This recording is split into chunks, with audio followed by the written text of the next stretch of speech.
복된 소식 아름다운 소리 AM 1590kHz 시카고 기독교 방송입니다.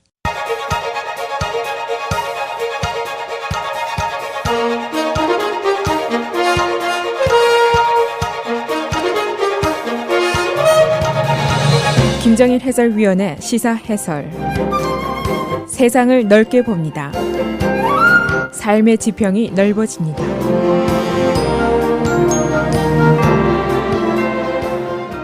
시사 해설입니다. 어제 위스콘신 예선 테드 크루즈와 버니 샌더스가 대승을 거두었습니다. 어제 예선은 금년 선거전에서 또 하나의 전환점이다, 터닝 포인트다, 이렇게 지칭이 되어 왔었습니다. 슈퍼 투즈데이라든가 무슨 슈퍼 세러데이 같은 성격 때문이 아니고, 공화당의 경우에는 공화당 지도부의 반 트럼프 정서가 높고, 또 트럼프 자신의 연속적인 자해 행위, 바로 이 뒤끝이었고, 민주당의 경우에는 샌더스의 6개 주 연속 승리, 이 뒤끝이었기 때문에 이런 의미가 부여가 됐었습니다.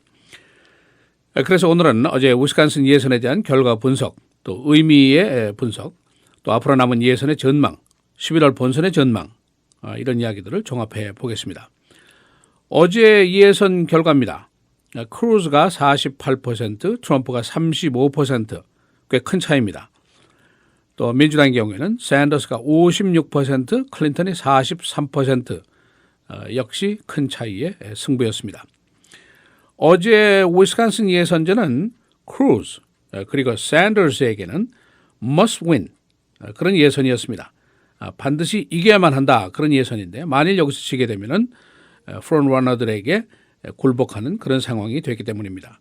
그러나 어제 승리를 거두었습니다. 어떤 의미인가?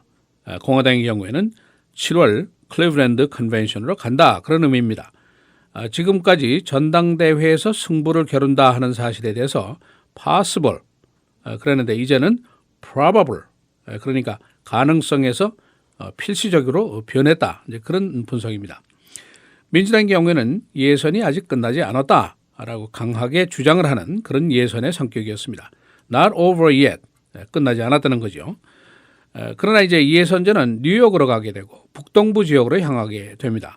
이 지역은 당연히 트럼프와 클린턴이 강세 지역입니다. 그래서 남은 예선전 전망은 어제 승자인 크루즈와 샌더스에게 반드시 밝은 것만이라고는 볼 수가 없습니다.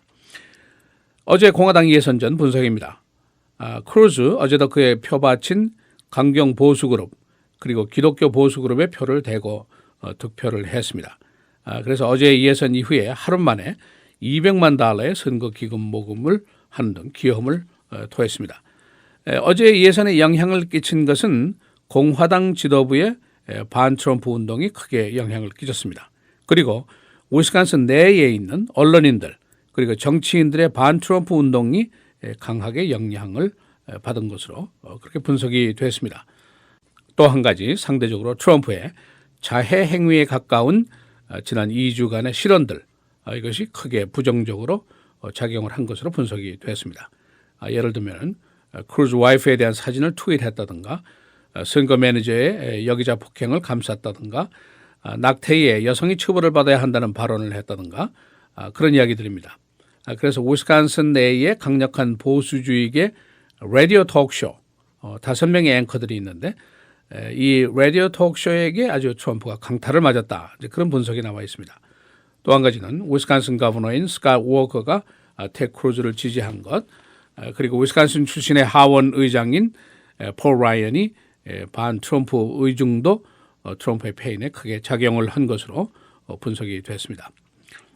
엑짓 폴, 그 출구 조사를 해보니까 만일 트럼프가 당 후보로 선출이 된다면은 나는 불안할 것이다, 나는 scared 할 것이다 하고 응답을 한 사람이 58%나 되는 것으로 나타났습니다. 이제 앞으로 남은 일들, 테드 크루즈가 반 트럼프 세력을 연합해야 됩니다. 그러나 당 지도부에서는 테드 크루즈도 못마땅하게 생각하는 인물이기 때문에 이것이 쉬운 일이 아닙니다. 지금 상태에서는 크루즈가 트럼프의 대의원수를 초월할 가능성은 거의 없습니다. 다음 예선지는 뉴욕이라든가 북동부 지역은 사실은 트럼프의 텃밭이라고도 볼 수가 있죠. 또 여기서 승리도 쉽지가 않습니다. 그러나 트럼프가 어제 위스콘신에서 지고 뉴욕 북동부 지역에서 이기고 캘리포니아에서 이긴다고 하더라도 1237표를 얻기는 사실상 어렵다. 고로 별 수 없이 전당대회에 가서 대결할 준비를 해야만 한다. 그런 전망이 강하게 나오고 있습니다.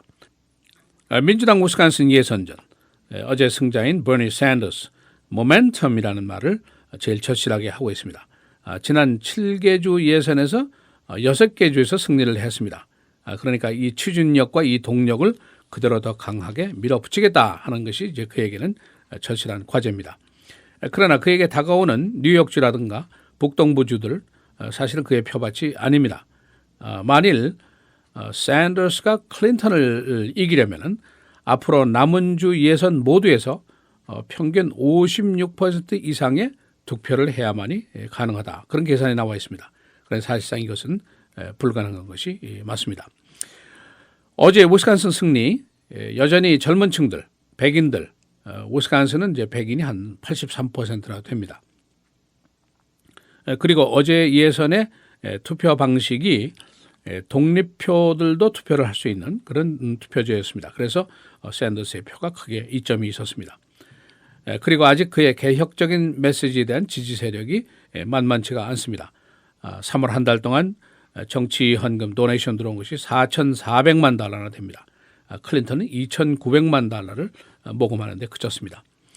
그러나 뉴욕주는 매우 인정이 다양한 지역이고 대의원 수는 많은 지역이고 클린턴의 제2의 고향이고 클린턴의 뉴욕 상원의원을 역임을 했고 고로 클린턴에게 우세한 지역입니다. 위스콘신 예선 시에도 샌더스는 여기에 전력 투구를 했습니다만 클린턴은 그동안 뉴욕으로 가서 표 관리를 해왔었습니다. 그래서 샌더스가 결과적으로 어제 승리로 한숨을 돌리기는 했지만은 앞으로 다가올 예선 아주 힘겨운 선거전이 될 것이 분명합니다. 어제 투표가 끝나고 엑싯포 출구조사를 했는데 매우 흥미로운 결과가 나왔습니다. 11월 선거전에 대한 본선에 대한 전망입니다. 트럼프를 찍겠다가 62%인데 만일 트럼프가 당 후보가 된다면은 나는 오히려 클린턴을 찍겠다 하는 사람이 10%, 제3자를 찍겠다가 17%, 투표를 아예 안 하겠다가 8%나 됩니다. 그러니까 그만큼 반 트럼프의 정서가 강하다는 것이 증명이 됐습니다. 그런데 크루즈의 경우에도 비슷한 결과가 나왔습니다. 66%가 크루즈를 찍겠다 그랬는데 만일 크루즈가 당대표가 되면은 6%는 나는 오히려 클린턴을 찍겠다. 또 18%는 제3자를 찍겠다. 6%는 아예 투표를 하지 않겠다. 그래서 반 크루즈에 대한 정서도 역시 강한 것으로 나타났습니다. 다시 말하면 투표인들이 자당 후보 두 사람 모두에게 큰 애정이 없다. 이런 결론입니다. 그래서 만일 위스콘신주의 공화당들의 정서가 전국의 평균치라고 본다면 공화당 후보는 누가 되든지 11월 본선에서 매우 힘든 싸움을 해야 될 것으로 예상이 됩니다. 시사해설 김정일입니다.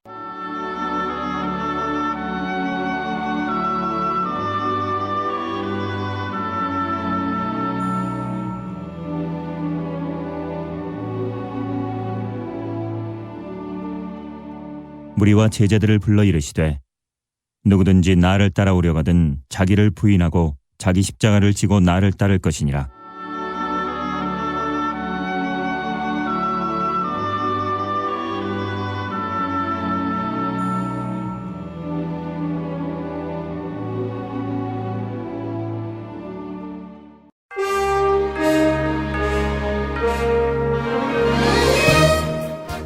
헤드라인 뉴스입니다. 어제 위스콘신 예선에서 테드 크루즈 그리고 버니 샌더스가 승리를 거두었습니다. 이로써 트럼프의 전당대회전 당대표 피선 가능성이 크게 줄어들었고 민주당 예선은 더 장기화될 것으로 보입니다. 다음 예선은 트럼프와 클린턴이 우세한 뉴욕 그리고 북동부 지역으로 가게 됩니다. 패나마 페이퍼스 스캔들에 미국 회사도 1000여 개가 연루된 것으로 알려졌습니다. 이 사건으로 아이슬란드 수상이 어제 사임했습니다.